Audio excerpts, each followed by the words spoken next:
話說周瑜對諸葛亮嘅才華心懷妒忌，想出了一條叫諸葛亮死而無怨嘅計策。有一日，周瑜請諸葛亮商議軍事，諸葛亮欣然赴約，嚟到周瑜軍帳中。曹軍水上交戰，用咩兵器最好啊？用箭最好。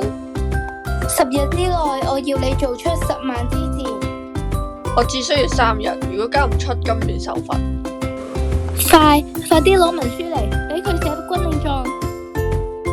係。諸葛亮飲咗幾杯酒後就走，佢啱啱離開，老叔就嚟見周瑜。諸葛亮講假話嘛？吩咐軍將叫佢哋特登延遲，做戰嘅材料都冇俾齊佢。你去打聽一下，翻嚟稟告我。老叔去咗見諸葛亮。你借我20條船，每條船上面要30幾個士兵，船要用布遮起嚟，仲要1000幾個稻草人排喺船嘅兩邊。我自有妙用，不過呢件事唔可以俾都督知道。如果佢知道嘅話，我嘅計劃就完啦。好嘅。老叔應承咗，佢唔知諸葛亮借船有咩用，翻嚟報告周瑜嘅時候，果然冇提借船嘅事。唔知佢係搞咩嘢，竟然唔用竹子同埋鳥語。到咗第3日，我睇佢點算。老叔靜雞雞按照諸葛亮嘅吩咐去做，但係1連2日都冇動靜。到咗第3日凌晨嘅時候，諸葛亮先至秘密地將老叔請到船裏。出嚟做咩嘢啊？請你一齊拎箭咯。去邊度攞啊？唔使問，去咗就知道。呢一晚，長江上升起咗大霧，諸葛亮下令20條船向江北開，偷偷靠近曹軍嘅水寨。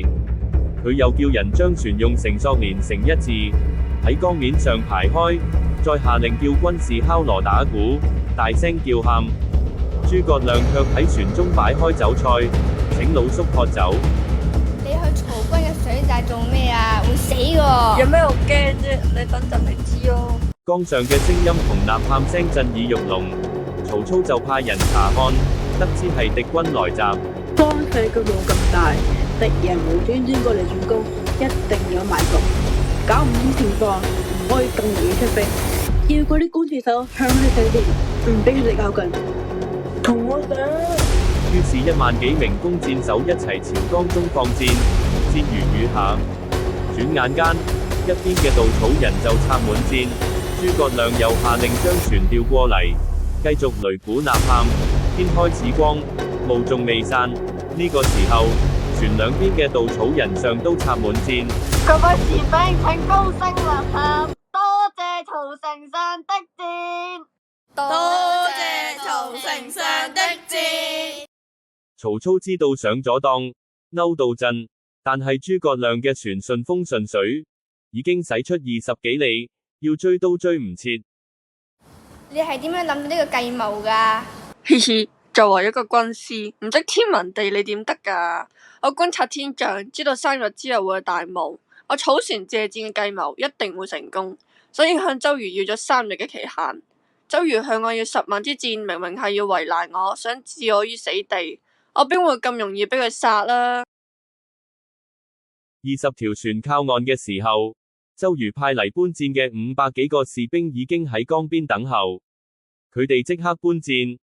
呢度大約有幾多支箭啊？2000、5000、1萬，每條船大約有5、6千支箭，20條船總共有10萬幾支箭。老叔見到周瑜，急忙話俾佢知借箭嘅經過。就算諸葛亮神機妙算，但係我一定會有其他計仔置佢於死地。